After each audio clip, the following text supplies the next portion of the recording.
Softy. It is 4:59 and I call this meeting to order. This is public safety regular called on Wednesday, July 5th. Roll call, I declare that we are all here. Approval of the agenda. Can I get a first and second to approve tonight? Motion to approve the agenda. Second. Second to approve the agenda. Agenda. Oh, did you? I'm sorry, I didn't hear it. Yeah. Any questions, corrections, or comments? Just, for number 4, we are going to approve, 2 minutes, but separately, because we had June 7th, not 6th, and then we will do June 22nd, the special called one. That's the only change to that. With that in mind, all in favor, say aye. Aye.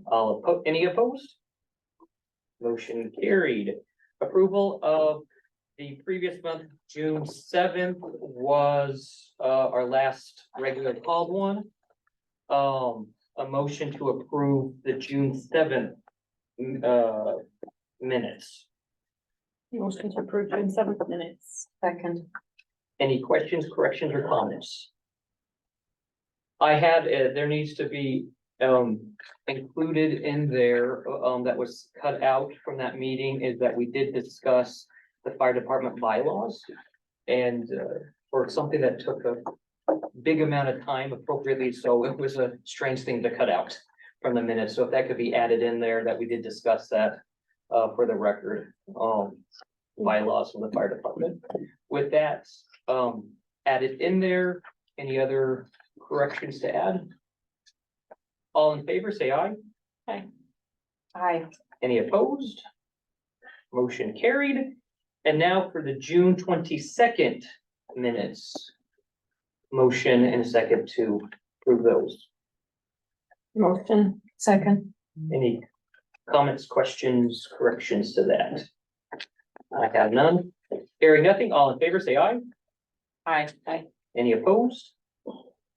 Motion carried. The agenda minutes are approved. Chairperson comments. The only comment I'll make for tonight's meeting, under public comment, there's the language that's been added from the village board minutes.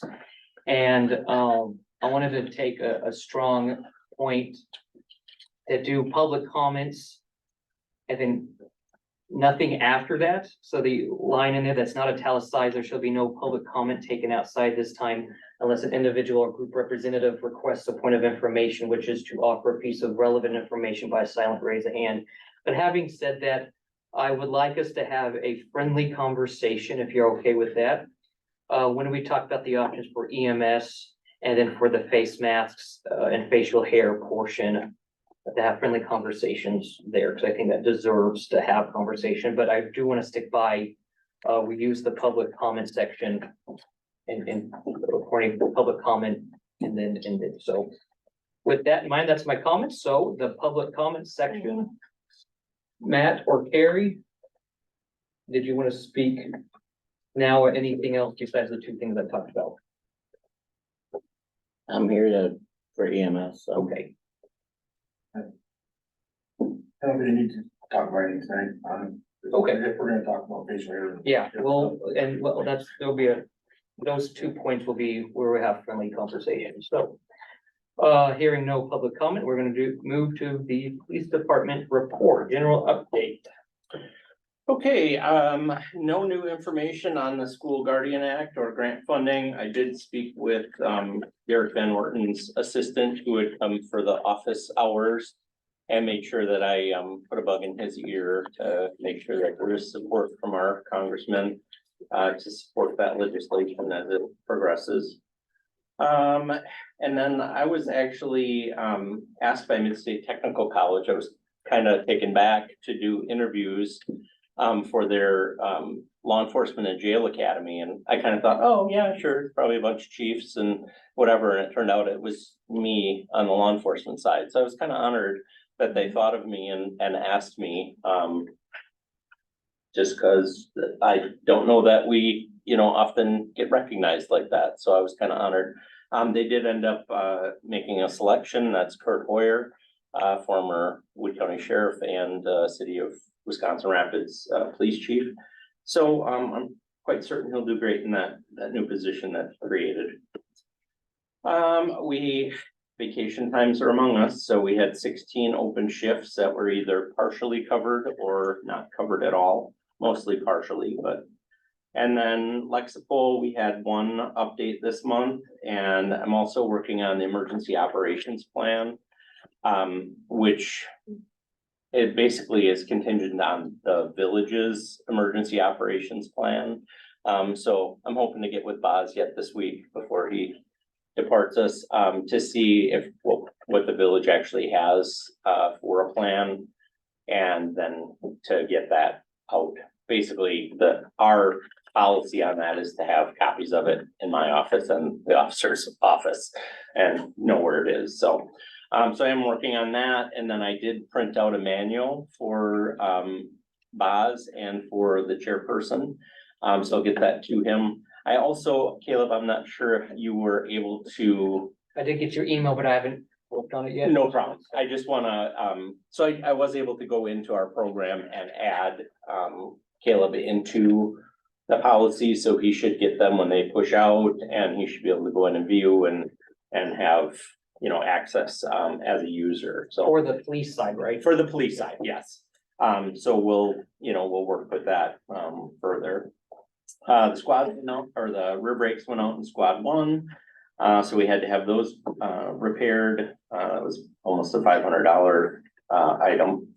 The new squad is still sitting in storage. The date for the radio delivery is now August 22nd.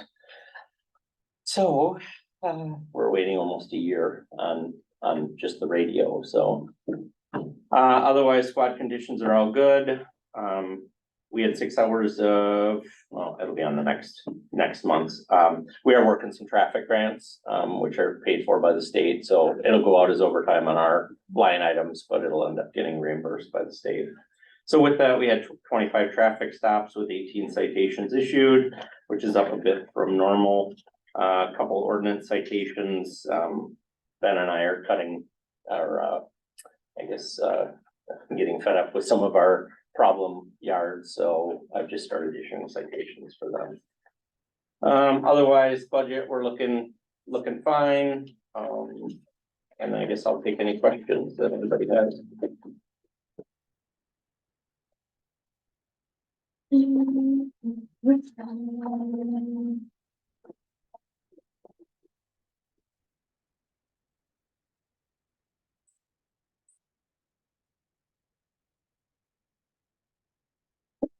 So your brakes went out on squad 1. Yes. How did you figure that one out? So they started making a grinding noise Okay. in the back, so luckily, Brandon had the squad, so he quickly realized it and got him in. So they ended up replacing the pads and the rotors, which is pretty standard now, so.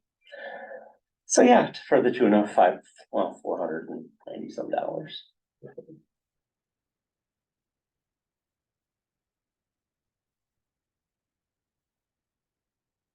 Anything else with this report? I have something. So the police vehicle expenses, you're at 197% of the budget. Correct. Is that because, That was with the purchase of the new, and then the additional equipment. So that is something that Boz and I anticipated, and I guess I'm not really sure if there is a plan where we're pulling that additional from, but I've certainly cut back spending in other areas to make sure that we don't go too crazy overboard. 10,760? Even with the overage, you see that after 6 months, the police only executing about 50% of their budget. So even with the overage of 10,000, based on how he's managing it, it looks like within the internal budget, it'll be just covered with no need to transfer money from somewhere else. If we have to, some of the capital money may move over there, but it's only $1,500. So I think it'll just work itself out for the next couple of months.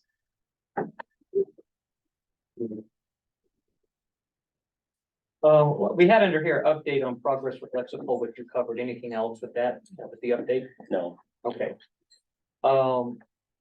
Anything for, update with, that was a request from me about mandatory. Yes, and regulations. so I'm going to get with one of the county vehicle instructors. Cause honestly, I don't know of any specific requirement as far as like you know, like with us, the tire thing doesn't come into effect because we don't have them 10 years. You know, we burn through them every other year generally. But I wanna make sure, you know, like Boz and I had talked a little bit, like there's statutes as to like only police vehicles can have blue lights, but I don't know. I don't wanna tell you there's nothing and then be totally wrong, so I wanna get one with one of the emergency vehicle operations instructors. And I can get you an actual compiled list so that we know that we're up to snuff on everything. You're going through Wood County? Yes. Okay. Thank you, Chief Drew. Chief Warden, we get a fire department update. Sure. We had a few fires. I redid the fire and EMS calls with first responders. I included as much detail as I felt comfortable doing, you know, so as not to violate any kind of HIPAA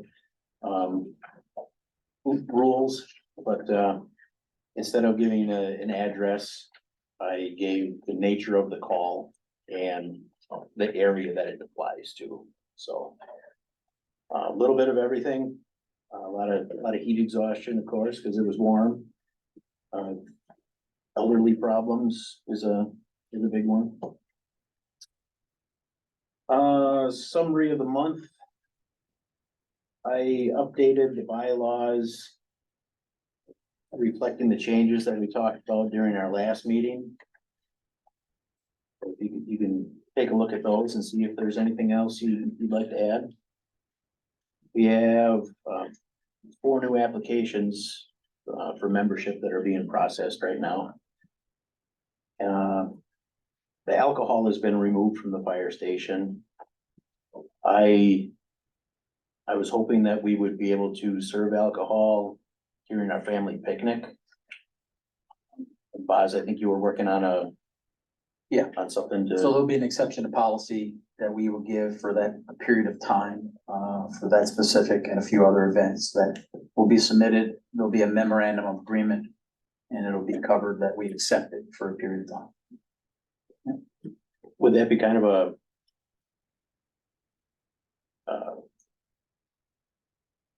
one-time covers for many times or any time we want a waiver to the ordinance? It's gotta be for a specific event I would and a time frame. request it, okay. So if you know, an example, you know, you have a meeting and that's what you're asking, and that needs to be presented.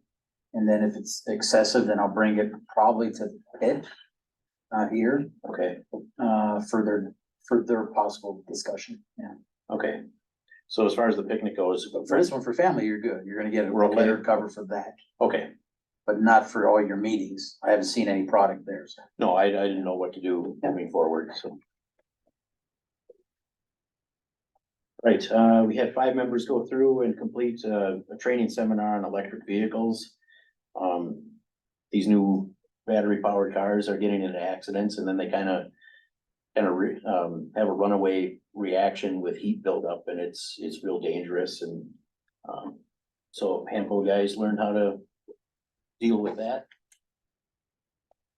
Our EMS license has been renewed for another 3 years, so congratulations to Matt and his team for more outstanding service. Is that through the state renewal?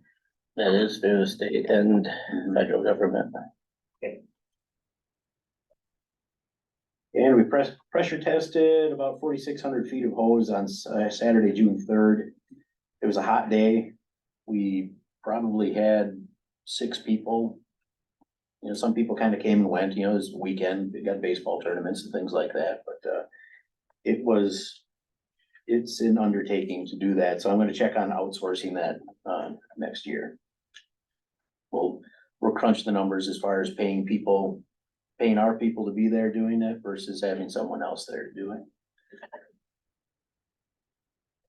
And yeah, training drill, we had relay and siphon pumping, that went real well. Our LDH testing, which stands for large diameter hose, that was canceled due to heat because we lay that out along the road and the road's, you know, too hot to touch basically, and the tar gets all gooey, so our hose gets all full of tar, so we have to wait for a cooler day for that to happen. Vehicle conditions, engine 3 needs to have some fittings greased and the valves worked back and forth. It sits for a while and then gets a little stubborn. Engine 2, we had a sensor going off, so I took that to S&R in Marshfield and had that replaced. And other than that, it's the same problems with the rescue truck and brush truck, which doesn't affect its performance at all.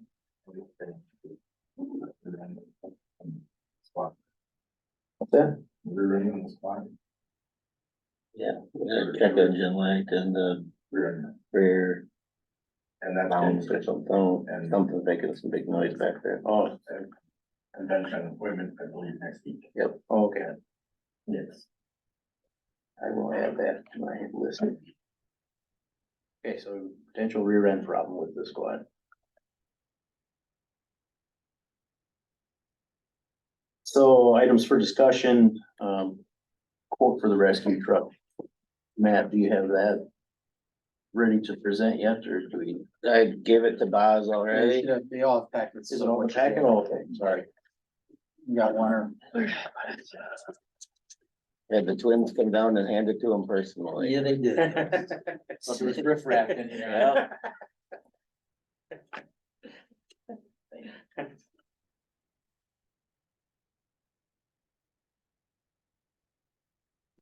Matt can probably better explain than I can, not to put you on the spot, but this should be everything right down to the decals, if I remember right. I'm using the same company that you guys use for the police cruisers, for all our radios, lights, sirens.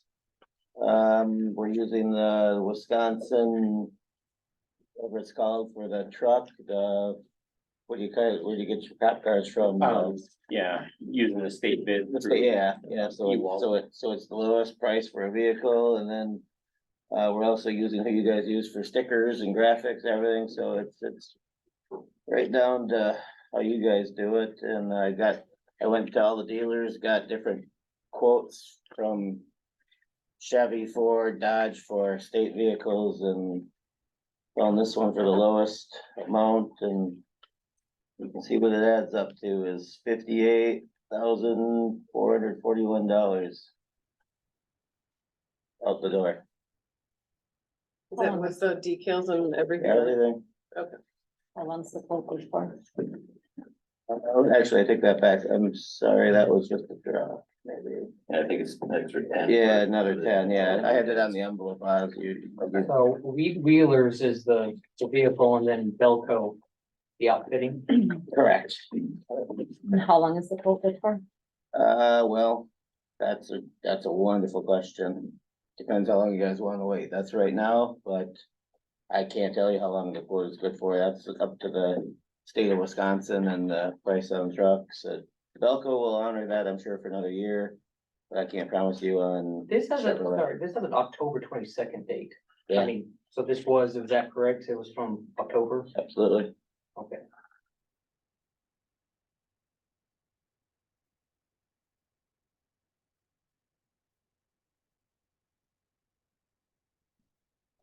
It was our plan to provide a quote for July, so if we decided to move forward on this, it would be ready in time for the budget proposal.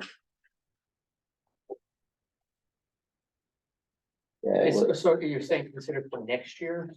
Yeah. Okay, Yeah. because so on the capital improvement, it's not listed on here. Did this get bumped up from the capital improvement? I mean, we have the brush truck, but I don't see it listed here. It- Right, I think that's a typo. It should be a rescue truck, not brush truck.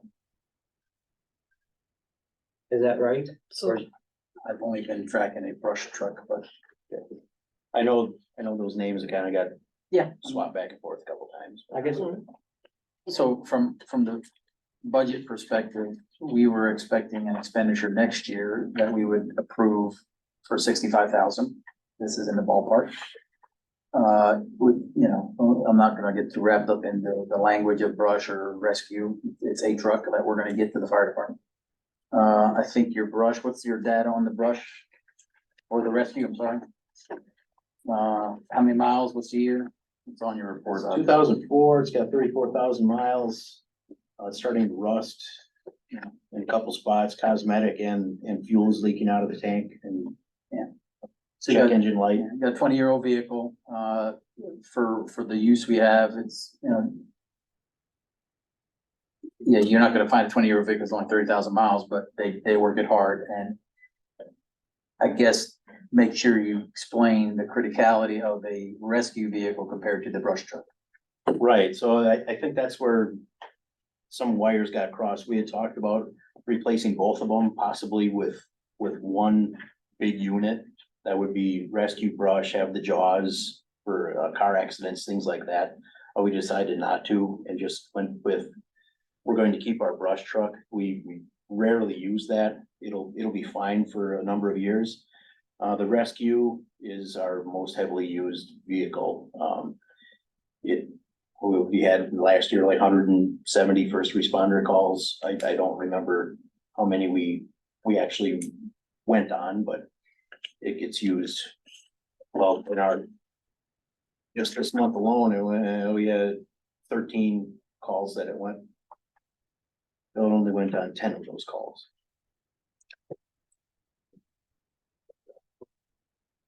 It's critical, I don't know where we're at. I know we're gonna talk about EMS budget and payroll in depth a little more.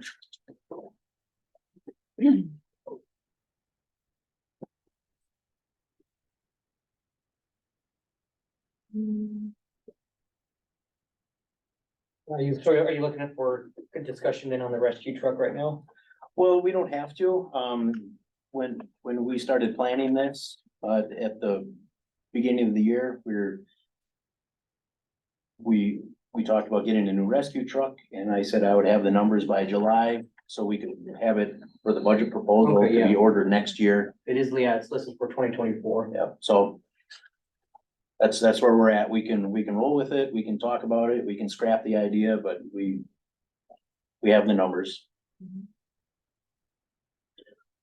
So what, I guess, what would be the difference between like the squad you have now and the new one? Besides it's newer, like what's the things? Is there, like, cause you said the jaws of life, are you putting No, that that's on this one? No, we're gonna keep If you that on would our have engine. combined the two, is that what you were That would have saying? been a Okay, multi-$100,000 vehicle. okay, I just didn't know if Just so that you was understand still where being that was. moved to the new one, is all. No, Okay. it's basically going to function the same as the old one. Okay, It's just going to be more reliable. I can make a comment on that too. I mean, this started off in the early 90s and we had a van because they made a law where you couldn't ride in the back of the trucks. That's why we bought a van, and got a donation from the county telephone company, and then the association redid the van, painted it. And that became our personnel moving vehicle. We really didn't have EMS back then. We did, but a lot of them were in Woodcoin. So it rolled into, we got an ambulance in the late 90s that we bought from the Kuzma, had that redone, and it became our personnel movement. And then we started doing EMS calls in the earlier 2000s more often. And then we rolled into the pickup truck we have now. Because the ambulance was old, had a lot of miles on it, we needed an ambulance service, wasn't starting to be reliable, and we needed it for moving personnel. Originally. So it went from that ambulance to the current rescue squad? And it was, well, this was the 2004, was that brand new at the time? No, it's used, everybody used So you were looking at for a couple of years old then? it. I think we're going 60 miles.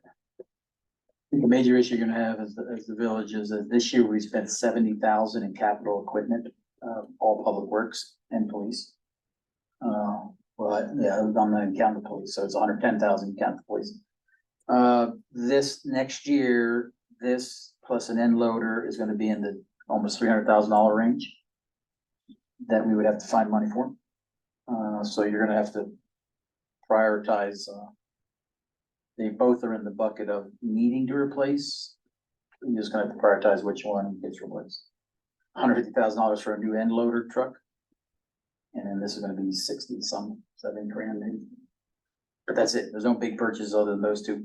I wouldn't worry, all the road stuff in here is between TIF and wheel tax, so I don't lump that discussion into the capital numbers, this is strictly equipment, so.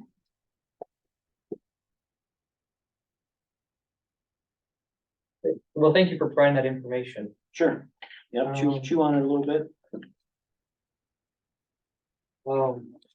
We have EMS run report that we'll probably talk about when we get to that. Sure. Anything with 3 and 4, well, we'll talk about 4. But actually, we'll talk about 3 as well. I think the rest of those, yeah, we have separated out. Anything else with your report? No, if we're gonna touch on the tires later, I can wait. I was just Yeah. gonna briefly explain that, but Okay. whatever you wanna do is fine. Yeah, that we have that, I have that listed specifically. With that in mind, if there's any questions about his report? So you, okay, hold on, what was my question? No, okay, so electric vehicle.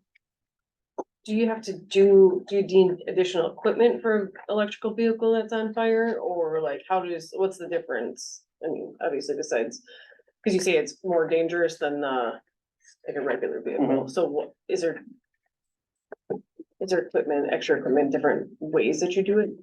There's different ways. We don't need any extra equipment. It's all safety, like, doing car extrication on cars 20 years ago. You could just cut the roof off, pop the doors off, no Sure. problem. Now there's enormous power lines running everywhere. Got You it. can't just go cutting willy-nilly, and if the thing starts on fire, pretty much the best thing to do is just let it burn out, rather than, otherwise it takes tens of thousands of gallons of water to put these things out, and then you got runoff going wherever, so. Okay. Pretty much it's just training, no additional equipment needed. Okay, I just didn't know if there's. Huge, well, obviously there's must be a huge difference if there's separate training for it, but I just wasn't sure, Yeah, they're getting more popular now, so it's right? things to watch out for now, things will change again in another 5 years. Sure. There is one thing that if we get more of them around here, better, Yeah. you have to get, I didn't know this until taking my class, is that your phone can run these cars, your credit card can run these cars, a key fob that you all probably would know is can run these cars. And at any point, your phone can call your car, come get you. So that car could be an accident, also take off. Because somebody somehow. Hit a button or something. So there is some packet, like, I want to say the purse type thing, that you throw everything, you have to get everything you can, key fob, credit card thing, phone, and throw it in there, and that's gonna seal, and then you seal it, and that doesn't allow so if we get more around, eventually we have to have something like that. So is I it didn't like, know this. so is it like a bag? It's Sorry, like- can I go off table? Sorry, Yeah. like essentially you seal it and then It's it like a can't purse. shoot off. Correct, you can't call. You can't communicate with the car. Yeah, I did not know Got that, the guy could be at Mission Coffee House and be like, car's over here, he could be like, I'm getting. And they're gonna drive over here. Yeah. Well, yeah. Just one point before you leave the truck, Oh, sorry. truck discussion. That ship has sailed, but. No, it's a quick alibi on it, is that there's gonna be some homework done on our end for budgetary wise, and your guys put some thought into it. What I would ask the chief to take to the athletic association is gonna be any ability to augment that purchase. Because that'll help inform our decision if we see even if it's a couple grand. That'd be a good information to be able to bring to this committee, that they can say there's a contribution possibly. I know you don't control them, but to throw that out there to them. If there's any contribution, then they can use that to factor in their decision. Okay, I would just offer that. we have a meeting tonight, I'll bring it up. Okay. And also on that, you'd be selling the other truck, Hmm. the old recipe, right? And Well, yeah, that's up to, we'll figure that out. Yeah. We're gonna move on to talk about our options for EMS. I say 3 options because Boz, you said there were 3 options, so I'll start with you. So, when this discussion is solely based off of the numerical data that's coming out when it comes to our EMS calls and our support. If you look on your map, just to put some reference points, I used to do this in the past and I apologize, I kind of neglected the past couple times. There's a tracker that shows not only the police, but it shows the responses by our fire in the same areas. We don't get as detailed to the chief's point of where in the village. So 70%, 69% of our EMS calls are within the village proper, and that's fine. But of note, there's a portion, a good amount of portion, 31% that are external to the village.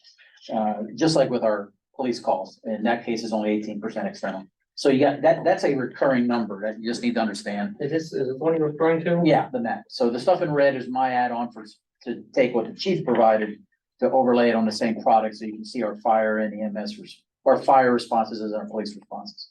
So in the village, we go to 79%, 69% of EMS calls. All our fire calls last month, now of course, this is a 1 month snapshot. All our fire calls last month were external to the village. Okay, 31% of our EMS calls were external to the village. I guess you just need a snapshot in time. But that's a almost recurring number that comes to us every month if you start doing the data mining and the reports that are submitted. So based on the amount of money that's being consumed in the village budget when it comes to supporting the EMS calls, it's a larger amount than fire calls. That's a given. That's a fact. And in that analysis over time, I just keep raising it as a concern that if we don't do anything come third quarter this year, I would bring to you that we need to put more money into their payroll because they've exhausted it. Because we can't plan for either fire EMS. We do a swag out of the historical numbers for last year. And that's where we get the budgetary numbers. So to avoid that request, we would have to either course have action one, throw in $15,000, $20,000 of somewhere, that would be a determination by the village, into their payroll, and then we're covering their pay and they respond as needed. There's no interference in that. Course action two is that we get out of the EMS business and we just become a fire service. And that obviously saves a large portion because all our guys are firefighters and then some get trained to be EMS. We don't have pure EMS guys, correct me if I'm wrong. Right, we don't. We don't have pure EMS guys that can just do EMS and never go to a fire scene unless called for EMS. Okay, so we make them all firefighters first, and then a small portion of those get additional training, a lot of training, and they become EMS. So if you eliminate the EMS need, it'll not only save money for responding to EMS, it'll just be ambulance coverage. Then there's no additional training and so on. So it's a large savings. I'm not saying it's the recommended, that's a course action. So there's your two extremes. Throw more money at it, so there's no shortfall, or eliminate the EMS. The middle of the road argument would be, we know we're gonna do EMS, we train our guys and gals, we get them to the schools and they respond to EMS. Maybe we look at it rather than treat it as a $34 fire call. It's a call, but for $34, please, I don't want to take it that as a pure financial decision, but it's the way I'm looking at it. For $34, when I bring a firefighter on orders for a fire response, we're paying them for 2 hours, $34, and then we're gonna pay them overtime. They could be on a 6-hour fire scene, and that's what we will pay as a village, and we've done that. There's no problem with that. The comparable we have here is that if I have an EMS responder that goes out to a call, that call could be a 30-minute call, it could be a 2-hour call. You do them, you tell me. So whatever that length of that call is, they're gonna get a one-time shot of $34. Okay? If they do 3 calls in a day, we would pay them 3 shots of $34. That's how you would report it to me, and that's how I would pay them. So I'm not saying it's wrong, they're responding. Good for them, good for us as a village. A way to mitigate the major cost there is maybe there's a middle of the road number where it's not a meeting, $20, and it's not a $34 call. It's a middle of the road number that we pick. Just by picking a middle of the road number, we would reduce our costs. We're still gonna respond. We would reduce our costs on the average that they're not going to spend hours and hours and hours at an EMS call. That's the logic that I'm throwing at your 3 courses of action. For discussion.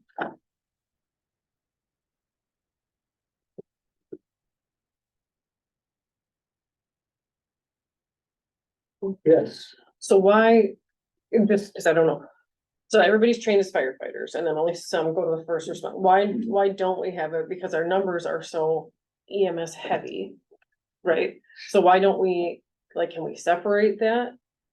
I'm just asking, like, what was the decision made years ago For to go there to be from fire? recruiting specific for EMS too. Right, like, I'm just wondering, like, why do you have to be a firefighter first?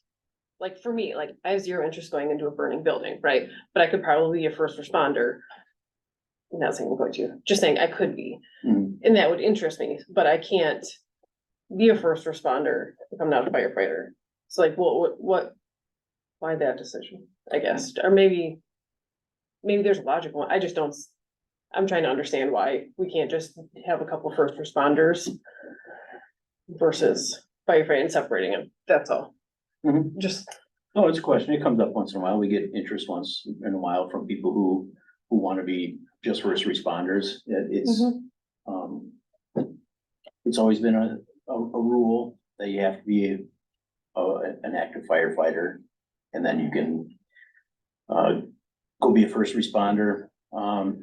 I think personally, I like to do it just because we're shorthanded with fire, and I wouldn't want to load too heavy on the EMS. And then if we get a structure fire, you kind of have to remember in the moment, well, who can help me out here? Oh, okay, Matt can, Betsy can't, Carrie can. So what we've been saying is just go take entry level, just so you can participate in fire calls also and help out with that stuff. It's actually a fire truck first. do it. It's a fire truck first, in EMS second, but we use it as a troop carrier for command scenes, for personnel, supplies. So yeah, if anybody was interested, we'd love them to get on it, but I would think that they'd have to be at least entry level fire to get on that. Okay. Otherwise, just like in the hospital, I work in a hospital system, and if everybody wore a tie, everybody thinks you're the doctor. And when you go and ask somebody that isn't a doctor for help, he's gonna try to help because he wants to help, but he's not the doctor. So it'd be nice to know who you are, what you do, and it'd be nice to know that everybody was a fireman at a fire call. So, I'm looking at kind of level bits, but I agree with Betsy, is that why don't, I think you have to divide the budget. You have EMS and you have fire. If you guys as a board wanted to put $60,000 in the budget or whatever for EMS, and then they would have their own training, their own school, their own apparatus, that would have to come on the village. But I mean, that's, Sure. and then you would be yeah, divided. you could go like Saratoga, who spends a ton of money, and everybody is locked in their own car with their own equipment, Right, and then you don't have to worry. Your own lights, I just didn't everything. know if there was like, what the reason behind why you had to be a firefighter and then, like, I just. And Personally, for me, it's just the timing. We're real shorthanded on fire. Yeah. And this is kind of a way to kind of Sure. almost force the issue. Oh, yeah, you can join the fire department, but just take entry level.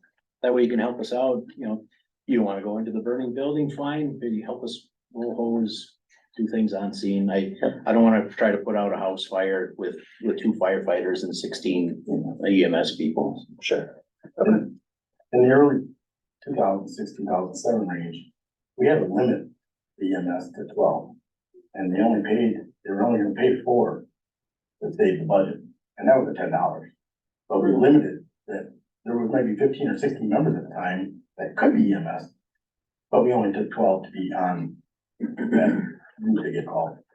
And now we're at 5. Thank you. The Sure, I explanation. don't know if that answers your question, but I just didn't know. that's my reasoning. Chief, I know a couple meetings ago, I think you were gonna ask what the appetite was, about that $34, because we kind of talked about that when once before, and I know you were had a meeting that night. Mhm. How'd that go?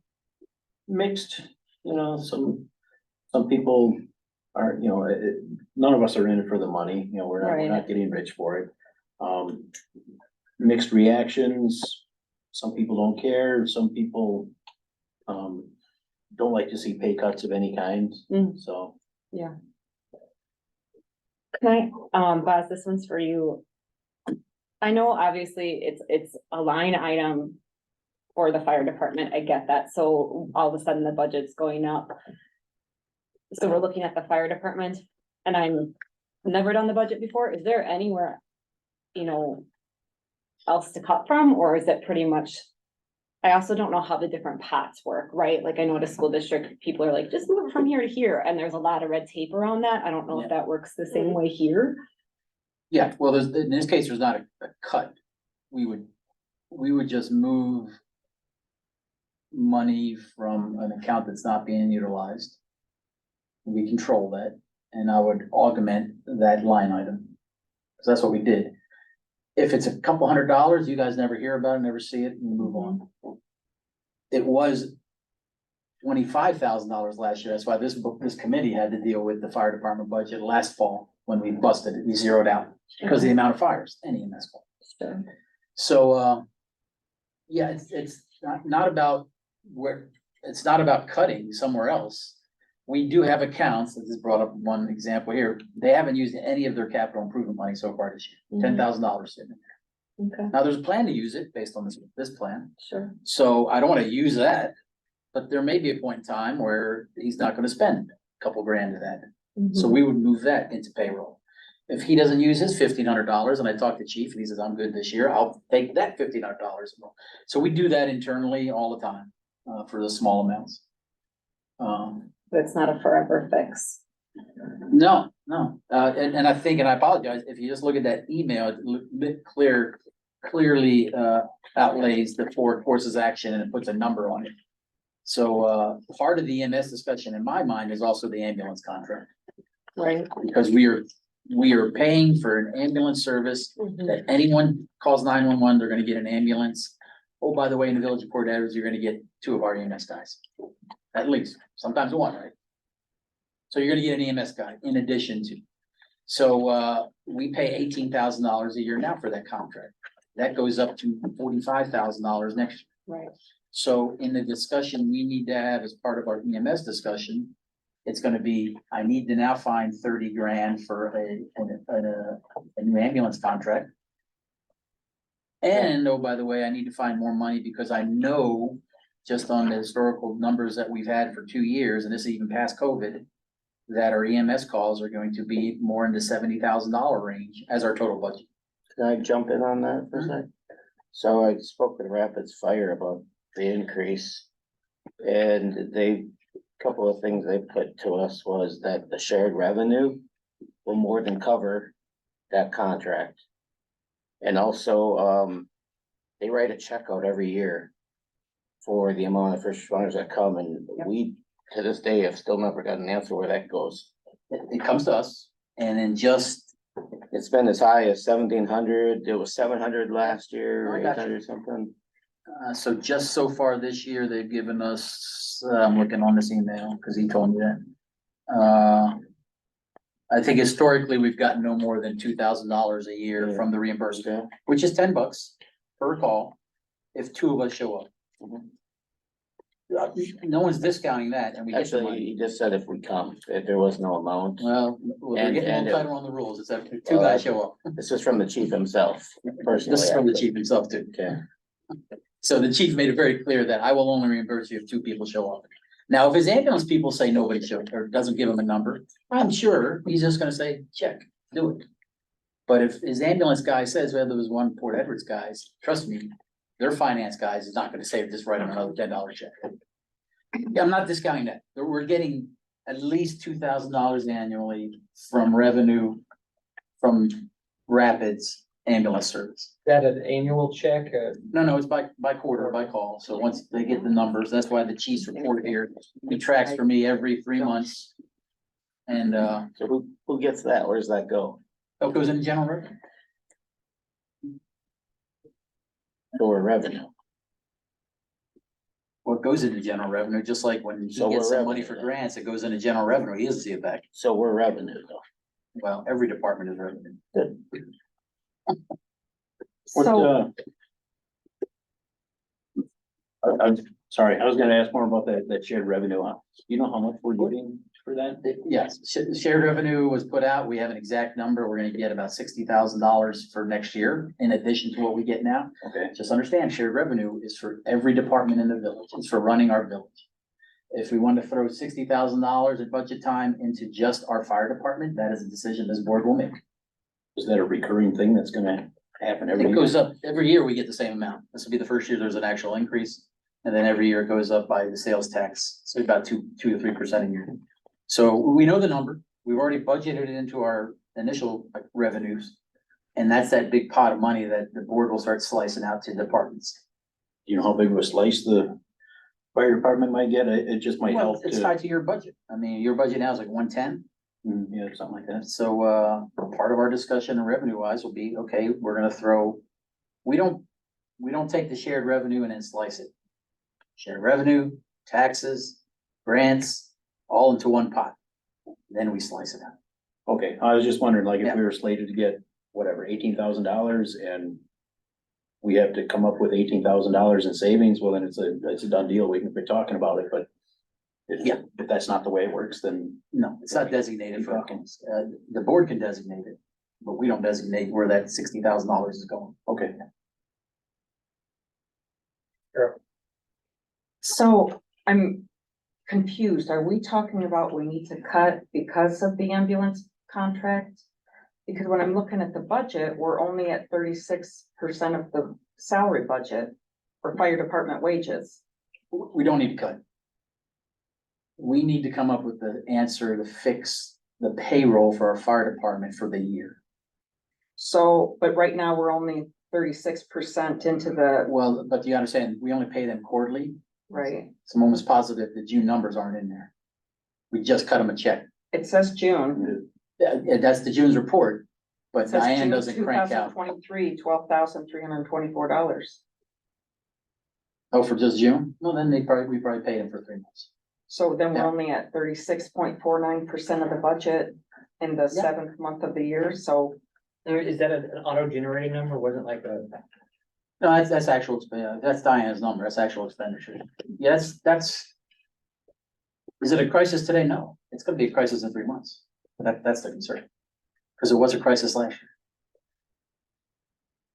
And these numbers ain't going down. If their response rates were dipping, then I'd say this is a moot point, just the end of the year and call it a day. Their response rates are the same or higher. So are you saying that last We're down a year, little bit, man. I don't wanna Okay. split hairs, but we're down a little bit from last year. Last year wasn't by far a Yeah. record year, and I'm hoping it was just an outlier and not the new normal. are you saying that last year we expected year we larger had- jump in the second half of the year? No, last year in September of last year, the third quarter numbers, we were over by about $20,000. So we had to refund them by $20,000. And if we go on the glide path now, it's probably gonna be in that same $15,000-$20,000 range that someone here is gonna have to make a decision to move money to cover the shortfall. So it's not crisis. They're gonna still respond, we're still pay. It's just if those high EMS numbers are gonna continue, and if we just keep regular fires coming, which will always be there, the budget for payroll just needs to be higher. That's all I'm I saying. really need to look at it once we hit October, so I get the third quarter in. Yeah, that's all. Yeah, I can look at it right now. Hey, thank you for that information. Any other discussions with that as we move on?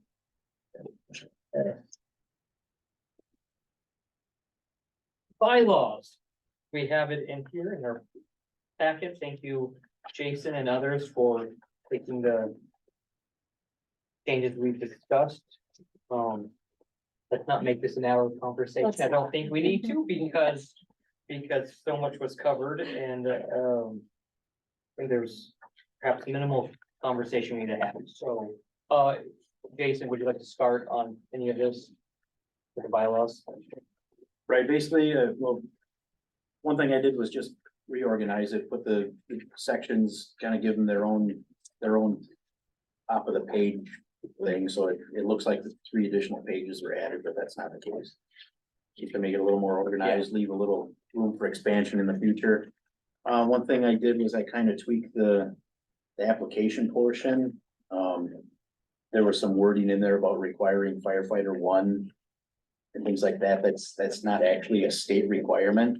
So I dialed that back to what the state actually requires, and then kind of what we like to do on our own, what we as a fire department require. So I clarified that a little bit.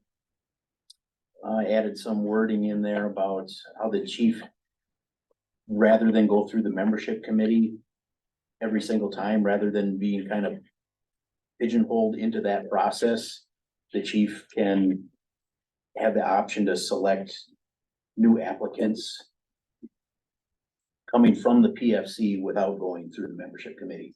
I did that with the last guy just to save time. We met him, we liked him. He was found. He's fine. I talked to him today. Yeah. Great. Back from active duty. He wasn't on active duty. Oh. He's busy. Glad he was found. The other stuff was just the little things that we brought up, like, the chief can be removed for cause by the PFC. I added that in there. Some typos. Nothing real major.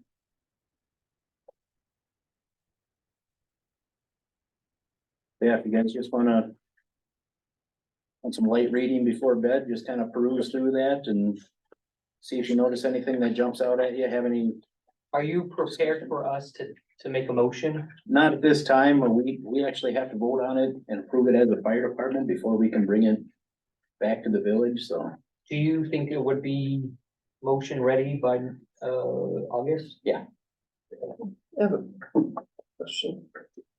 Yes. I know I've had this conversation with you, but can you just kind of explain the purpose of the membership committee? Cause we have the PFC that makes the eligibility list, then you're supposed to be able to pick. And you've already said like you bypass the membership committee. So I guess I'm just wondering if the PFC does the applications, the interviews, all that kind of stuff, they set the eligibility list. Mhm. You can pick, like, why do we have a membership committee in the middle? That you can now just bypass. I'm just wondering, why do we have the membership committee in the middle there? Just so we can get a good feel for the person. There's not only qualifications that the PFC checks for, their cultural fit. Make sure they're a good cultural fit with us and we're all gonna work well together and things like that. It's just kind of a getting to know you meeting. Okay. And then with the last guy, we just invited him to a dinner meeting. We didn't do the membership committee, just come to a dinner meeting and talk to him, get to know him, things like that. Okay. So what is the membership committee like in charge of? And so is it just like the meeting of like the new people to see like how you get along with them? Is that what essentially the purpose of the membership, just so that everybody understand what it's for? It works both ways. So a portion of our membership body gets to know the applicant gets to know a portion of the membership body, and then once they're hired, the membership committee will select a member to kind of take them under their wing. So rather than new applicants, it's happened a lot in the past. There's a fire and they're calling me, hey, should I come? What should I bring? What do I do? This way they can have like a mentor. Okay. I have a checklist. The membership committee goes through it with the new hire or the new member, make sure they have a pager and helmet and boots, and make sure they're signed up for schooling and they have a calendar and things like that. It's just kind of a nice little cushion, someone they can go to for advice.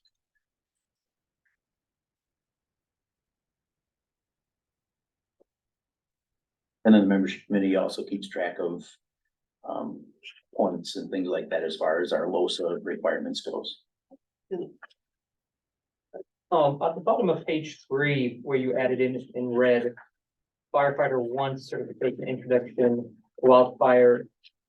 Not required, but SPS, but required by the Port Edwards Fire Department. So the next sentence is referring exactly to those two things, right? The chief has the option of granting waivers to those unable and willing to take these courses, meaning firefighter 1 and intro to wildfire.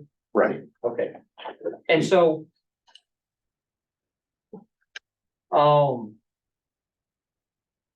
There's a language need to be in there that you require it. If you're gonna grant what waiver, should it just be, we as a department recommend these?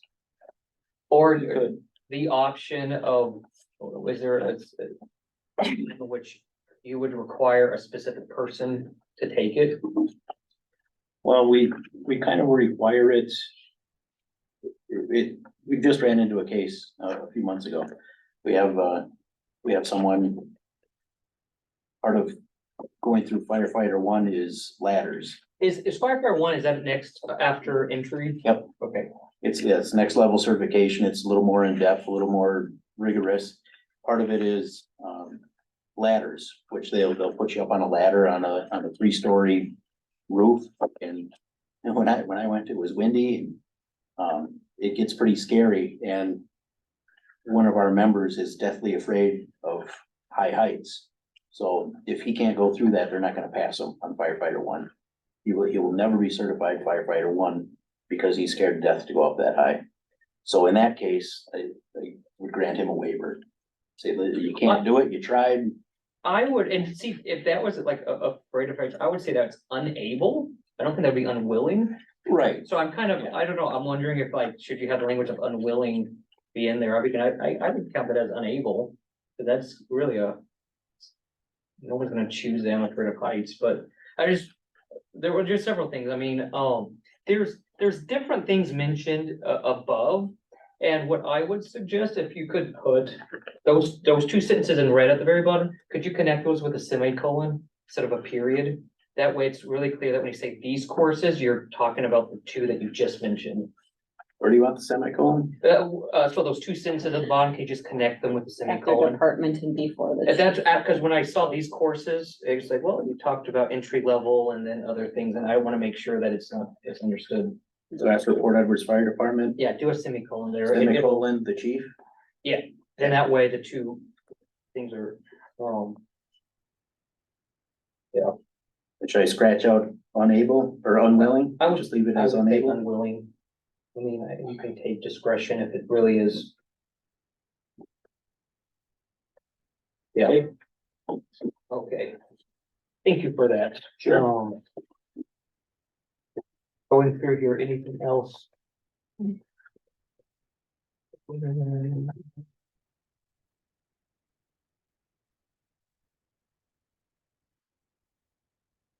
Anything else, trustee Moore or trustee Brendan?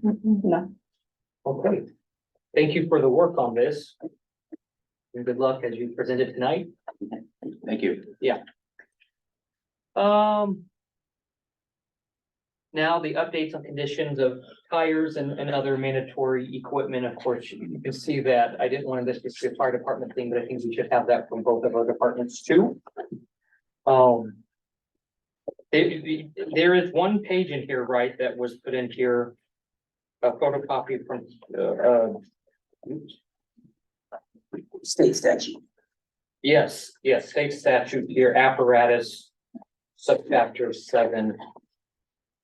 Did you? Yeah, so just, it should be in the packets, so there was a lot of conjecture.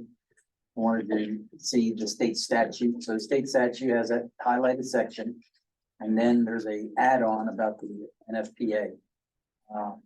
So as long as our vehicle tires are inspected, which they are annually, and we are adhering to the tire standards of the manufacturer, and that's determined by the inspector that we send it to, we send it up to mid-state or not mid-state. Yeah, mid-state. I think so. Yeah. Yeah. Pumps, I guess, is gonna come. Yeah, so once we send it there annually, and these guys would check them all the time at their level. As long as it meets the manufacturer's requirements, then we're good. This whole NFPA, it's a great higher level standard, but it's a professional organization that, yes, we adhere to, we listen to. But my comparable is like if the League of Municipalities tell me I have to wear a blue shirt on Mondays, I could say pound sand. I'm not wearing a blue shirt on Mondays. Just because they're a professional organization that represents us. So in this case, it's great that there's this other organization that gives us some professional guidance. But they have a much more rigorous guidance for full-time departments that burn through tires. And that is not what we do at this level. I'm sure these guys don't want to ride on a tire that's bad, so they will tell me when they need to replace it. But to set an arbitrary 7-year window is ridiculous, especially when you see the cost just to bust those tires out. Every 7. Where's 7 years? That's what the NFPA Okay. recommendation is. It's a 7-year, and I don't care if it's the best new tire in the world, you need to replace it. That's the professional organization. That is not state statute. So, I mean, this conversation came about because Karen and a few other people had mentioned it is out. Is that still accurate? It's NFP 1911, like Bob said, it's what it is. And if you read number 4 right after the bodies, you know, it says removal from service of any fire apparatus or equipment found to be unsafe as specified by NFP 1911. You know, in the very next sentence, they say that you should follow it. But in the sentence before that, they say, well, you don't need to follow this because it's expensive. Yeah. And so, so you get an annual inspection from, DOT. I don't know if they don't, the DOT doesn't have to check the dates of the tires, I know that. They never do. They do it, they give us a tire check report. I'm getting Correct, Ben yep. to give me that from this last year inspection. If we want a more rigorous tire inspection, our company that does it can give us that. I asked April from the state and she said, quote, there is an exclusion to the NFPA 7-year tire replacement in SPS 330 requires that you perform inspection of the tires and replace them upon excessive tread wear or damage. So that settles that, No, I agree. It comes out with our annual check. It'll tell us if it's. non-problem. has that report ever come across this committee? Because we're kind of acting like we've never seen those before. It's been years. Yeah, it's been at least 2 years when it was first surfaced by Patrick, and then I think Jason brought it up when he first got in. We went down this road, and based on the inspection company, we said, no, we're good. We don't need to move forward with it. So in at least 18 months, 24 months, it hasn't come back to here. And NFP 1911 from 07, that's when they implemented that. Say that again? NFP 1911 was implemented in 2007, and SPS 330 came after that. And that's where they changed the language to allow the variance. Okay. But the age of the tires, I mean, the oldest tire that we have on the property would be 30 years at the end. We've never changed a tire on a fire truck, ever. Is that tire still good though? I don't know. According to Yeah, this. they don't have, check I it? mean, Okay. I know, I'm like. the trucks are 30 years. years old, they got 12,000 miles on them. Yeah. They're in a climate controlled environment, they're in great shape. No, I wanted to bring it up because it keeps coming up, and I want us all to be on the same page as far as what needs to be done, and I don't want any of you freaking out thinking we're driving around on horrible tires that are gonna explode. I think if you could include that when you get that report, I think, just so like, there's just, so we can see, because, you know, that's, they see that as liability, and we want to make sure that it's taken care of, just show your work, but I'm glad that it's being done, I just want to make sure it was, yes. And then are you guys doing like monthly checks on your trucks? Mhm. So I'm assuming that's something that you look at and like every month it's like, yes, this is. Yep. Done. Yeah, we check them, make sure they're not damaged or, you know, excessive wear, they have the right pressure, things like that. Okay, with that, and the purpose of this, because a comment was made when we talked about compliance, and so the tires were mentioned, but I want to make sure that other things, because I don't want anybody from any department to spew out, well, this isn't compliant, this isn't compliant, because there's other things outside the tires that I want to make sure that we're discussing. That's why we talked about the tires, but any other mandatory equipment regulations that might not be mentioned here. Not yet. Our turnout gear and air packs are coming up for replacement. Okay, I'm just, because people from your department, not people, but I've heard it from your department, so I want to make sure that that's not true, that you are compliant. We're with the other compliant, things. yeah. Okay, So it comes. yeah, That's when it starts, yeah. okay. Look, so, I mean, so that is a bottom fed data point that this committee, just like we hear with the police side, and chief does it, when it comes to air bottles, masks, turnout gear, there are expiration dates that these guys track. I'll just be honest, that probably doesn't get fed up quick enough that we can respond financially or plan for it. We'll respond and say, you need $5,000 for new air bottles, or go buy them right now. We did that. We've done that in the past. We gotta get better because it's bottom fed. Mhm. We gotta get better that you start pushing information through this committee saying, I need 5 air bottles in the next 6 months. And don't give these guys any opportunity to back out. You need to throw it on the table, and we don't do that well. We have that discussion and we respond and we fix it. I'm concerned that because it doesn't get to this committee in a timely manner, you're gonna force these folks, these 7 board members, to make very rash decisions with not enough lead time. So we gotta get better at that. It's all on you guys. Yep, I know. I was hoping to have some numbers for turnout gear and air packs tonight. Still waiting on. So you have air bottles, it's red, and you have budget 5,000, so that's coming, is that the September one? No, that is turnout gears in September. Okay, yeah, But there again, it's a whole other set of rules and regulations that I don't have memorized. Some say, you know, it's hard, 10 years, it's expired. Some say it's recommended, so still have to hammer out the details. Can you provide us a report saying this many items is due to expire this date for each of these things so that we can better plan? Yeah. Thank you. especially easy when you get them renewed, so when you buy them, you know when they're gonna expire. Mhm. Yeah, so that'd be really helpful, I mean, for your sake. Thank you. Update on progress with Lexipol, and really, I think this is gonna be something that we wanna ask each month to see progress. Okay. And part of this is, I think we're determined that our license renews in January, Yeah, first quarter. beginning of the year. And please explain me that you had worked out a plan with Chief Warden Yeah. about getting through it and then ending it. So in your packet is and I apologize, this was in June, so I wasn't physically here to explain it. When I watched the video, there's a lot of questions. So the police one is cut and dry. Chief Drew in the database, he's aware of it. He gets up to 10 to 15 compliance issues a month, I would say. And Chief's on it. I have access to that database. I see it. I get same notifications. And he tracks it. And it's being executed. It's being executed digitally with our police department. He gets a change, he tweaks it, he sends it out, officers respond, done. Because of the volunteer nature, and we don't have full timers that are looking at their data products. 3-4 months ago, we made the decision that I would relieve the fire department of that process. So the red section is the police. I apologize. That's police, Lexipol. The other section back here is the fire department, Lexipol. Now, I say they're Lexipol. I went through their, whatever that document says, was it 100 and some odd?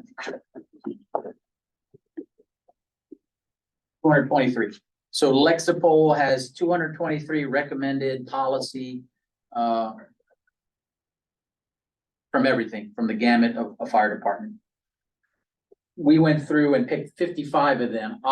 With whatever he started, took that product, and I went through, there's 55 that pertain to us in this village. We don't have a ladder. high-rise ladder. We don't need that policy. We don't have a host of things that a full-time department in Milwaukee would. So that's why it goes from 240 to 55. So out of this 55, the next step is I will hard copy these for all his white shirts, his officers. He will get a hard copy of all these Lexipol policies. The officers, under the chief's guidance, will review the 55, red ink, make their changes, recommendations, whatever. They'll come back to the village, and then the village will input it into Lexipol. We'll hit print, and then there's your Lexipol document. And this is what needs to be done by January. Yes, yeah, we get, yeah, that'll be the time frame right now. Now that we have a start point for them, I'll throw it back to the chief. He's got the bylaws are in the rearview mirror now. They can look at this. Some of these are pretty cut and dry. I mean, it's like a 1-pager, some are 6, 7 pages. And then he, using a hard copy, will send back, these are the changes I want. Someone in this office will make those changes. We'll print a hard copy. That's my recommendation. We print a hard copy, and then that's what they work off of until the next time you guys want to touch Lexipol. So are you able then to tell the system that we've all looked at it and not do it electronically? Is Yes, it you or can he say- manually enter into the system that we've accepted these policies and they're good. And it's not going out to individually, because the intent, based on our discussions, was because of our fire department and the ability to reach all our guys on a regular basis for administrative things. If there was a hard copy book for every firefighter, they can review it, they can read it, they can sign something that they updated it. The chief's comfortable with that, and we're good. And the only reason I say that's the recommended way is where this guy gets 15, 18, 20 a month, this guy gets maybe 1 or 2 a quarter from state or federal changes. There is, in my opinion, little value for a volunteer fire department, at least in Wisconsin, to pay the Lexipol bill when those changes that come in the year and a half I've been monitoring this are, change an I to an F. There's no drastic changes. So the value of having it digitally is removed for our firefighters compared to our police. It's my recommendation. You guys can keep it, just someone's gonna have to manage it. So do we have a realistic game plan for the next 6 months to get this done before we renew the license for another year? Can you review 55 policies in 3 months and tell this committee that they're done, they're approved, and then they're finalized? Yeah, I can do that. I had a lot of questions because I saw one of these things that 60 by the end of July. I was like, there's no way. Yeah. But, yeah, by, So we're not dealing with 60, right? 55 is our number that we picked up. 55 by June. Yeah. even Right. 55 by the end of July. was a 44 no. 44 they've already looked at certain levels. That's when I picked it up. And I added 11 after some review saying, no, these guys need these 11 new ones.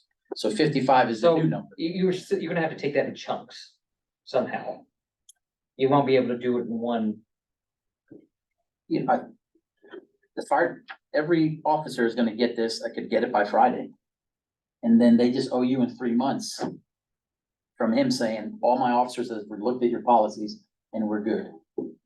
Then I think this committee says, accept the Lexipol book as reviewed. Why are we not using the Lexipol to make it easier? Read it, check. That was my Because of question. what he said about the volunteer nature of those and the people. Like, I involved. think you struggle with that with your part-timers too, right? Yeah. So he's got a full force of part-timers. It's different than if you're working 40 Well, hours. that's what would make it easier though, that you're not waiting around for this complete document that you're then slammed with, like, here's this. I mean, they could be sitting in their car and read it, or, But right now, we're just talking about you guys going through it and changing what you want to change, right? Mhm. Yeah, so we're not. Not talking about rewriting guys- anything. Huh? We're just not rewriting anything. It's already No. written. so We're do just you have reviewing it. included in there the ones that are mandated? Yes.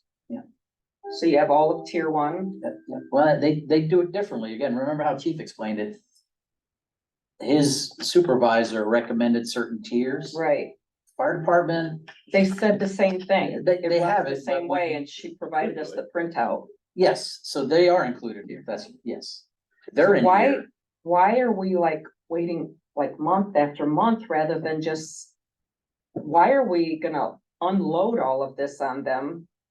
And then, I mean, why aren't they just having the opportunity to now review stuff? I think we're at where we're at, so We've how had- do we move forward? We've had That's the 2.5 question, years of right? them doing it online on their own. It's no dig against guys. Is this the way that you Well, wanna do I it? know, but the point it stopped. Yeah. And we've been paying for it for a year. Yep. And there's been nothing on it. So how do we account for that? Jason, you gonna respond? Yeah, I'm not really sure what you're after, if you just want an excuse, or if you want something to help move forward, or. No, I'm not, no. I'm saying, wouldn't it be easier to use the system that's in place so you guys don't get ambushed with this? Well, you're gonna have to go through it either way. To not use the system saves a lot of steps, you know, let's say we have half the people who go through it, read it in their car and go through Lexipol and acknowledge, and then you have some people who do half and the rest of the people who do none. I mean, there's no way you can grab someone by the back of the neck and force them to do this, where this way it's kind of being done as a collective whole. All right, this is what we want to do. Let's check one box instead of 15 boxes and So- move forward. Are you envisioning like you all sit down at the table and go through them together? Possibly for some of the ones that need discussion. Okay. I think if they can get copies of it, give you a couple of months. By September, we could, if you can, they have a deadline to go through it all. And maybe if at each of your meetings, if you could remind them or just discuss it in parts, just so that it'd be good not to wait till January, whatever that date is. I don't know if it's January Yep. 1st, sometime in January. It's not wait to the end, but September, October would be a good time to make sure that it's done on your part. Mhm. That would be a good, Yeah, Boz did the hard part. He combed through everything, figured out what we needed. And I don't know, I don't even know how you did it, enable it in the system, or if you had to type things out or retype it or whatever, but that was the hard part. It was you just- have a monthly meeting. Yeah. Okay, so July tonight, tonight, I know you wouldn't. August, you would really start it in August. September, October. Have like 2 more meetings really by our meeting next October. August and September, we won't discuss it in July. If we can get those out ASAP. Yeah, well, make the copies. Yeah. I think we'd like to hear your progress in October. Mhm. Well, we might want to hear your progress with each one, but in I October, can do our it every month. update would be a good time to hear back from you about that. Thank you. So I've reached out to Lexipol too, and they're gonna give me admin access, just in case I wanna tweak any little typos or anything like that, if it's okay with you, Boz. No, that's fine. And like right now, I just have user access. So I approve like 6 of them, but it's just me. It's not as the department as a whole, so. That's where I'm at right now. Okay. Review of your research since the 22nd. Face masks. That research was delegated to my assistant chief Yeah. and Boz. So in talking to Tim after our meeting, the item that you recommended wasn't really suited for firefighting. I recognize, I even recognize it in the meeting too, Yeah, so we went down that, we contacted the same folks that do their SCBA. They had no other options available for masks per se. The only thing they recommended, and then Tim did research on and said he was going to get me the hard name of the item, was that there's a cover, the cover goes over the mask system that provided a more fitted environment, that if there was any seepage, it could be, it would limit the amount of air that escapes. And then that air possibly could recirculate, give you a little bit more, a few more minutes. So it's not the mask, it's not the bottle. It's just the hood they wear goes from, I think it's a $200 hood to maybe a $500-600 hood. That's the only thing that's on the market that would help a person that doesn't have a fit, irregardless of why the reason, doesn't have a clean fit. That's the only thing that came back to us. So there's a price to that. We are replacing that type of gear in the near term. So it's a cost we're gonna have to bear. If that's the acceptable course Replacing of what action. here? Well, that's part of the turnout gear, the cover or whatever, The hood. the hood Well, or the mask. It comes with the mask system or whatever. I guess it depends where you'd like to put something like that. Yeah. Right now, we don't have anything like that.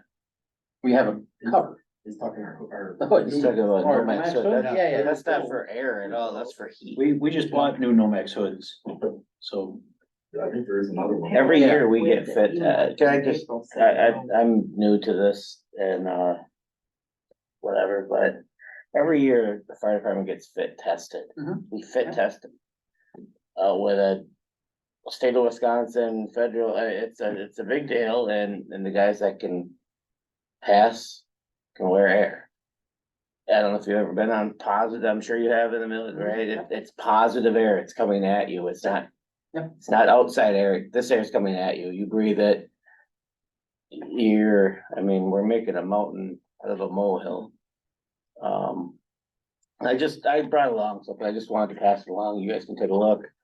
This is the state of Wisconsin firefighter journal and I circled all the beards, including the firefighter of the year here. I mean, if you wanna take a look and just all the beards, honestly, this is kind of getting ridiculous and we're volunteer and you guys wanna spend more money on gear that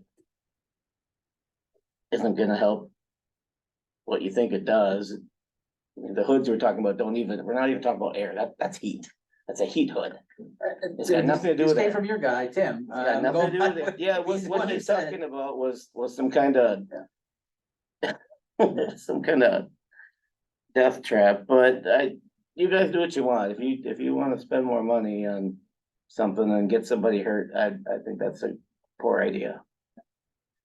Well, without getting the assistant chief's document, he didn't get it to me in time, so I don't have anything. I would defer to his because Please he's take the a one who look, was advocating please. for it. Please take a look at all the beards and everything else. So just, I haven't seen it either, it's our Nomex hood, I believe it's. that normally goes around, but now it's got some sort of respirator built into it, or? It seals around your. Yeah, Here. it's just a So it tighter seals the- seal the of the rubble. mask. So it's a secondary seal. So, For your SCBA, or is this a completely No. separate unit that we wear on the? no, fire it's scene? the same mask, the cover hoods, but it Oh, was okay, based on giving you to capture any seal. gotcha. So I'm sure it's heat sensitive. But this was in addition to is what he was saying. So it's part of an. Until I see what he SCBA sent me, all I apparatus? could say is that's what he recommended, and he said, that's the only thing, it's about $500 per hood. You know the hood we have now, where they seal up around the mask down here. Our Nomex I don't know hood, what's hoods. Yeah. These ones are the same thing. They're tighter and they seal against that rubber. So any leakage that leaks out gets caught by that. Yeah. Doesn't Okay. just go into the world. so is that what we're talking about here, is we're talking about facial hair while wearing an SCBA? Or facial hair just on fire scene, not wearing an SCBA? Well, that data was only based on the chairman's request of what other equipment is there out there. Okay, That's the only thing we Okay. could bring back. So that's separate from the whole facial hair on fire scene, that's the next discussion. all right, I'm getting confused. That's the only piece of equipment that's been offered, until I get more details on it, that's the only piece of equipment. And at the last one, I did throw in the August date as well, if we couldn't get the information in July, if we could find that information as well. You beat up Tim and I'll beat him up. Well, Okay. I emailed April and she said, I asked her if there was any option, because she would be the one inspecting, Is there any product that would be appropriate for firefighters to wear besides the SCBA? And she responded, to enter an IDLH firefighting environment, no, there isn't anything that would be compliant with regulatory standards. OSHA standards require the use of full face SCBA for duties in the IDLH environments. So is that the Nomex thing that you're talking about? The whole bit? No, this is Okay. SCBA. This is that's pretty much exactly what I typed out in that SOG that I gave you guys a couple weeks ago.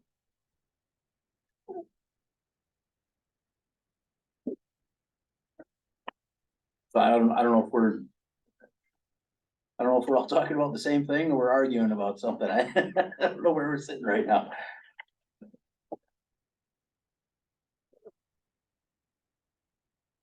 I guess, Tara, what are you looking for? Keep us compliant, legal, keep us good with the insurance company and keeping everybody as safe as possible. I agree. I think we are, Well, as we sit right now. I have concerns with that because the idea that there would be people on scene that can't go in, that means the people that are in don't get a break. That means nobody's coming in to back them up from our department, from the outside. And it worries me because I look at the numbers and the turnouts on the fires and they're pretty low. So if we have however many, To put your mind, sorry, keep going. even the diagrams that they show, the, what do you call that, ID what, without having it, IDLH? That's around the house that they look at. With the diagram she sent, it's like around, or the structure. You have a copy of that diagram? I, I haven't seen not that. offhand. We had it in one of our meetings for something. Maybe it was that where the, maybe it was with that, Can cops go on scene then? They've got beers. are not they in okay? that, no, They they should can't. be even on scene? Mm. So I looked online, They can be on scene, but Oh. not in the, Ideally. Yeah. IDLH area. I mean, I looked online and this came from, I think it was from OSHA, where they kind of clarified it. They've got a section, IDLH is for interior structural firefighting. It talks about a structure with a roof or ceiling, at least 2 walls, which may present fire hazards to employees. And then there's also another section that talked about what constitutes an IDLH, and from what I gather, it's something that immediately overcomes you where you would not be able to get out of that area. It would render you unable to breathe, or like tear gas or mace, that kind of thing, because you're unable to see, even though it's not a threat to your life or your health. It just incapacitates you and doesn't allow you to freely move away from that area. So everything I found says IDLH is the interior of a burning structure where an SCBA would need to be worn. And I've clarified that with April too, in that email that was included a couple weeks ago. I asked her about, people who drive trucks, incident command, things like that. And she confirmed that those duties, you're not expected to wear an SCBA. So you would not need to adhere to those regulations. and she confirmed the same thing to me, that you had to, didn't have to wear it, but you had to be prepared to wear it in case the environment changes. I disagree with that. And I'd very much like to see that in writing from her. I can find that right now. So That's not what you wrote in your email. So a cop should No, be that's what I'm prepared wondering. there too, if he's on scene, correct? Right, so, Who else? It's not just being on Who scene, else it's should, in who that else should be zone. prepared then on scene? Cops? Jason, going back to the standard operational guideline that you presented us at last month's meeting,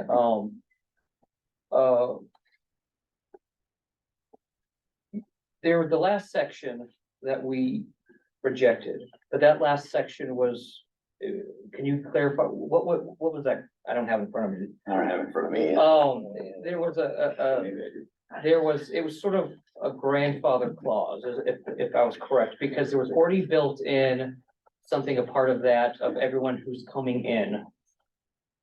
Right, were Jason wrote that in an email to Boz. I believe that he's thinking about adding language where you said something about the people who've been in a long time and don't want to shave, but then all the newbies coming in, they would have that expectation. Right, that was an It in idea. an email somewhere. Yeah, to kind of work this problem out through attrition, basically, like, we would have firefighters designated as structural firefighters and non-structural.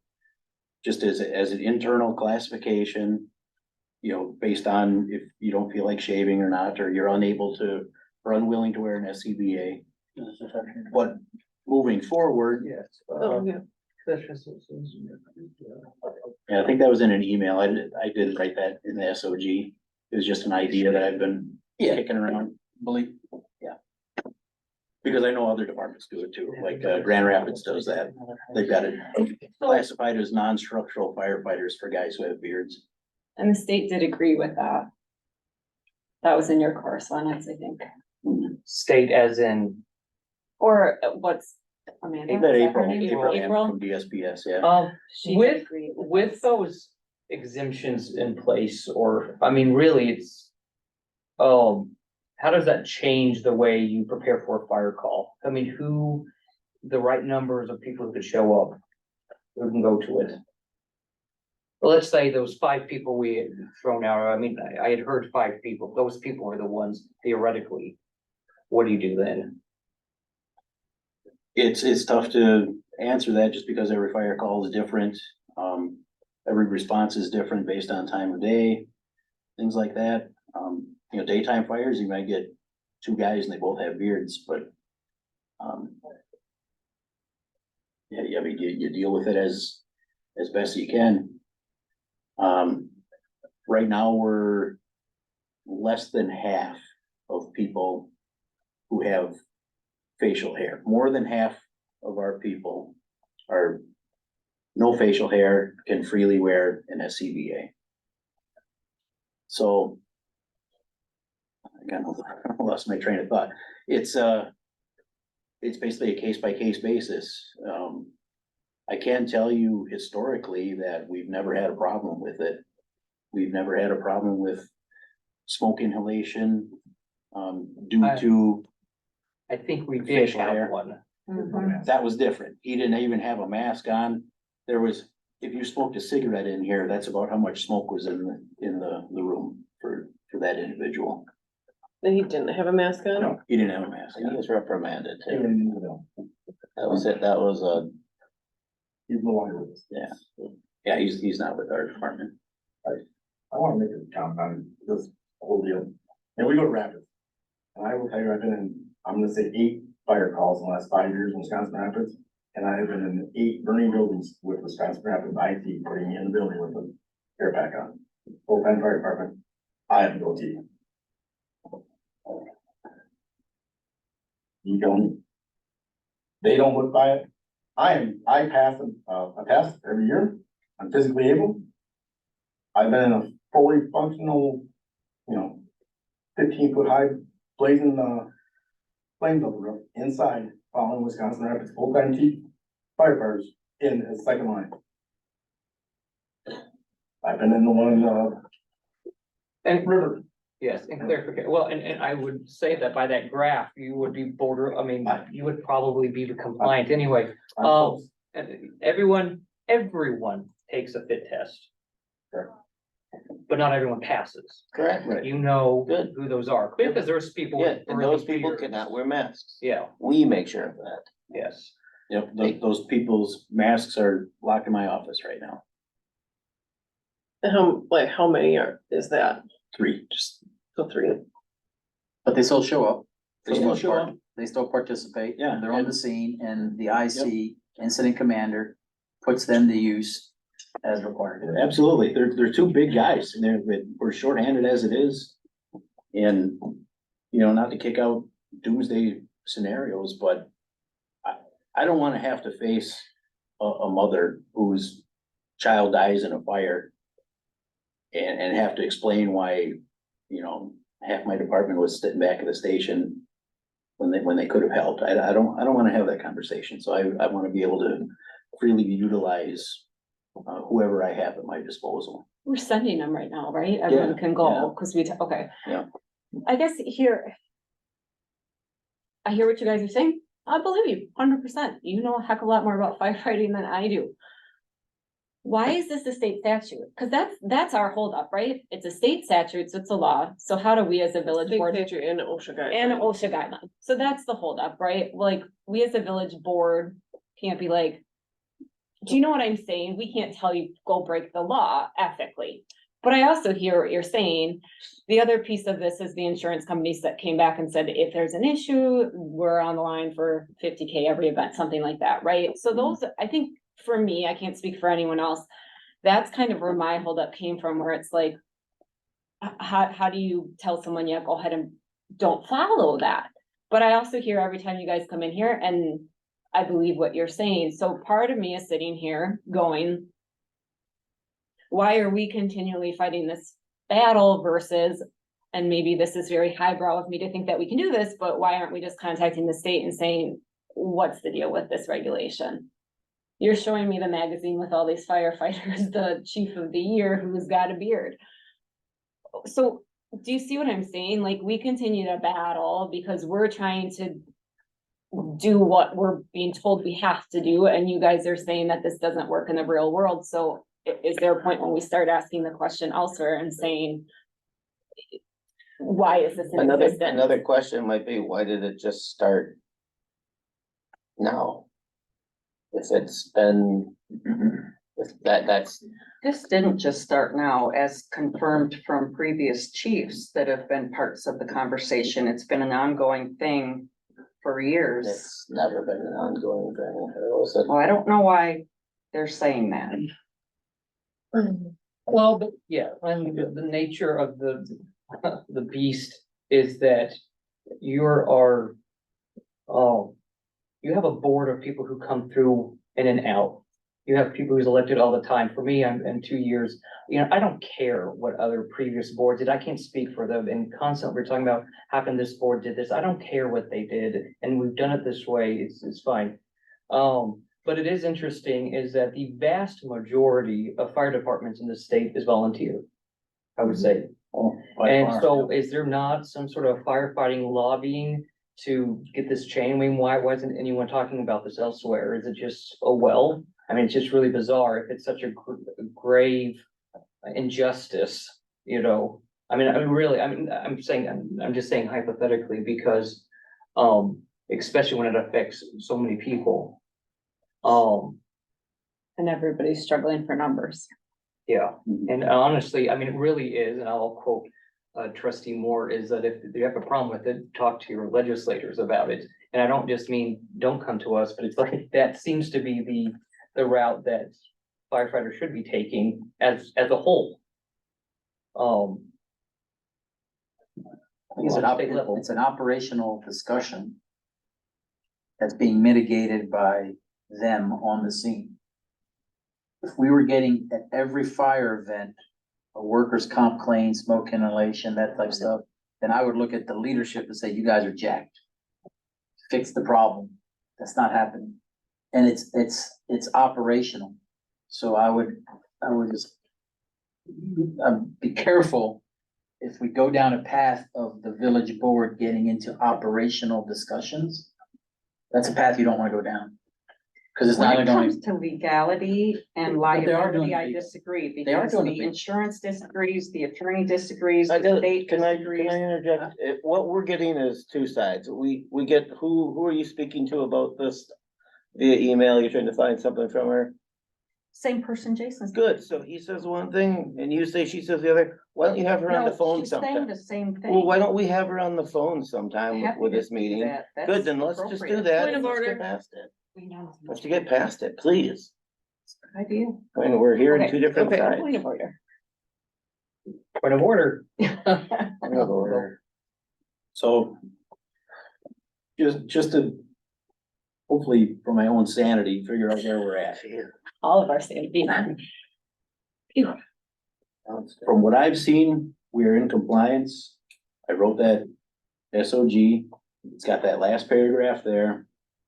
I know that was met with some resistance. The village board did not want to adopt that permanently, barely temporarily.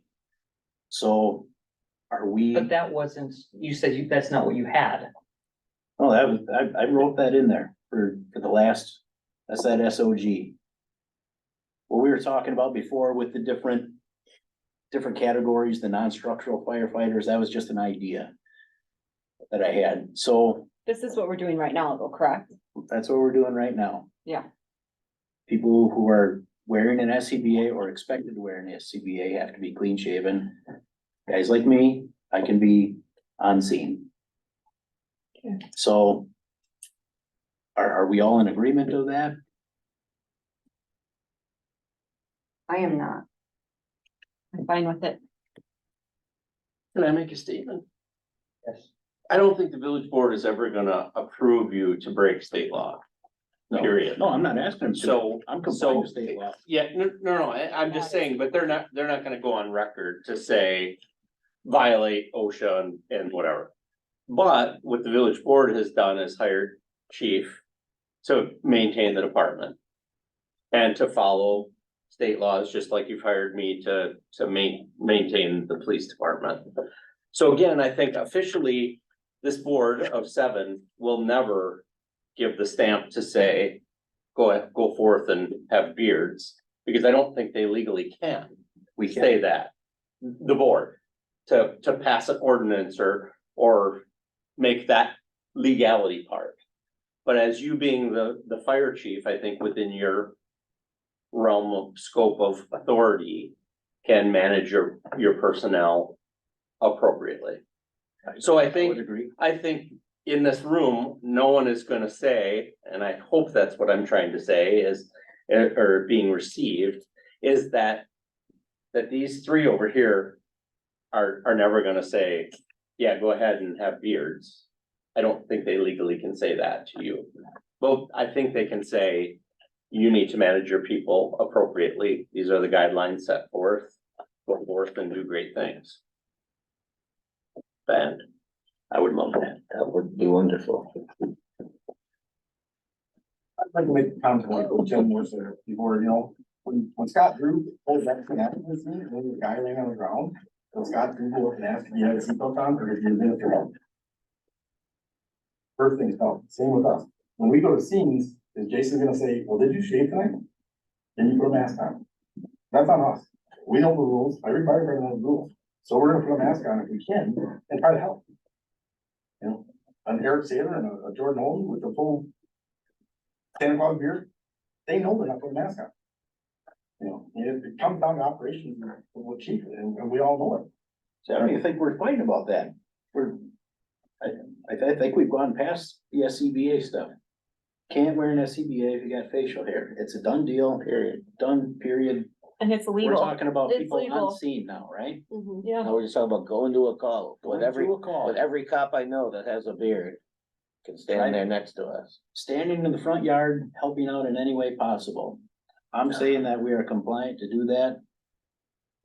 How often do you guys do fit testing? Once a year? Once a year by law. Would you be willing to do it more, just to, By law. I'm asking if you would be willing to do it more, So it'll cost money to do that because we have to rent the apparatus. Well, and I guess what purpose, what's the thought process? trying to get there, is you have a beard now, let's say it fits now, right? But then, so you have on paper that you fit tested in November, I don't know, is it November? It varies, usually in the winter time. Okay, so November, you passed it, but now it's April, now you have a big beard, so now you know that you're not gonna pass it, but we've passed it on paper. Mhm. Which you know that you can't now, so I'm just trying to mitigate that. Halfway through the year, can we do that again to see if we're still in compliance, still passing? We could, I mean, we could do it I'll just, twice a year, quarterly with, it costs money though. I understand that. Well, the state's not. I see what you're saying. The state's not asking for that. And at the end of the day, it's kind of what you guys are just, Well, I'm trying Jason, to if find you a end happy up with medium. you pass and you end up between with you a guys big and bird. us. That's what I'm trying to do. But we have firemen like Ben Martinson, who could shave before the call, and by the time he got down to the station, have a full beard, and that's just the way it is, so I mean, we could test every day, I guess. If you wanna add more stuff to us, we'll do whatever you guys I want. think to the present point, if the chief fails 4 fit tests, are you gonna fire the chief? He's still Oh, gonna are be a you chief. asking me? Yeah. Oh, okay. Well, to your example, if we gave him 4 fit tests, gave a sailor 4 fit tests, and they failed all 4, are you gonna fire them? Because otherwise, they'll still do stuff on the scene. Right. Based on that guidance right there. I think, That's the mitigation at the operational level that these guys that you hire in, like you said. That's why we hired him. right, That's the mitigation, that's the coverage the village has. And until we get a time where that man or one of his officers keeps ordering a bunch of Ben Martinses and Eric Sailors into fires with full beards, then we have a problem. I would like to adjourn in 6 minutes, 5 minutes, so, would vote that. I think that kids home alone. it would be a good idea to see if April could come in on a meeting with us and clarify some of this for us. Because the other thing, it doesn't say you can go in if you pass the fit tests. It says if you have facial hair, you can't I'd use like the, to, if we ask her to be here at our next meeting, she would probably zoom in. zoom in. It, That might be a great deal of well, I'd resolution. like to put this to rest as well. In fact, I'd like to do it Thank you. today, but if April comes in, she can give a definitive answer, because I don't know how she is in the rank of things, if she's sort of a, She's the one that I She is the believe fixed is the district two. inspector that if she would find out some things were not compliant, that's the person that would shut us down. she's the one who conducted the audit that I just passed with flying colors recently. and another thing, when I started here from now, it feels like we've had to wrestle information out of you in the department. Overall, I mean, we come to a point that's like, oh, okay, Yeah. and wow. it's just sort of Good to see you like, too. there's information you're giving us that we didn't have previously. I told you, we passed that audit, I'm sorry if I seem secretive, but. Well, no, I just mean that we get bits and pieces a lot. It would have been helpful with some of this information sooner. Like, we don't know what the audit's for, right? So you say you Actually, pass an audit, what's the audit for? Just some context would be helpful, in my opinion. Okay. Can I? It just, what kind of audit? I don't know what you're auditing. That's all. Can I just end last comments for me? 3 minutes. but Okay, Don't use them all. One, that piece that Jason's got up there, we know is legal. Other fire departments are doing it. I don't know how we can deny that, I guess is my thought on that. So for me, I'm good to go there. As a new board member, I guess I'm struggling a little bit with, I'm gonna go back to what Boz said. I don't wanna micromanage you guys. Half the stuff Thank you. that Carrie throws out during the meeting, I don't even know what you're talking about, So I think we as a board too, I agree with Boz, have to be careful not to question everything and let Jason do his job. And of course, the other side of that coin is, like Boz said, if something goes to hell, that's Jason's responsibility. He's gonna have to answer for it, just like any boss. If something happens with Scott or chief of police, it's the same thing, he's accountable for that. And so we've got to work to fix the relationship and build some trust here and let our these people do their jobs. Thank you for that. I agree.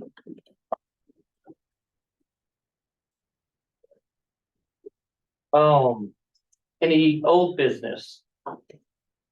No. Any new business? Correspondence received? Nothing. I didn't get anything. Agenda items for next meeting, we'll contact April. I would still like Tim's research so that it's not done for naught. Yep. If we can look at that, because that can be all, having what Tim had with her here would be a good combination. We will, anything from Chief Warden or Chief Drew that you'd like on for next meeting? Anything you would like to see? Bylaws. That should be, we'll have a possible motion to approve once you've had that. Update on Mexico.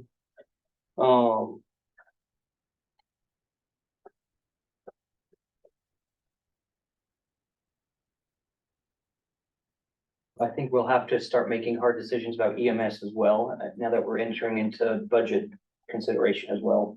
But I think obviously too, when we talked about EMS and quarterly, I think we'll get a better idea once we move into like October. Because we need another quarter of expenses to understand, so, we'll touch lightly on EMS, but we might not have to make any big decisions in the next couple of months. I mean, So I know you guys get paid quarterly. Can we get like just a snapshot of what it would look like monthly? Yeah, every month. If we're half the year, wouldn't, I mean, Every month I get the, what they pay out. if we're half the Okay, year can you though, just wouldn't tell? it just be? Yeah. Times two, I mean. You have a heavier season, like July when Is it's. it Absolutely not not. raining, What there's with EMS or, I guess I came here kind of prepared to talk about that and instead we just got like, well, it's a problem. It was still a problem last time. All right, moving on. So point of order, but. Yeah, next month. our next meeting is August 2nd. Is that a Wednesday? Yes. 4 PM. Any problems with August 2nd? No other discussion or opposition? I adjourn at 6:51.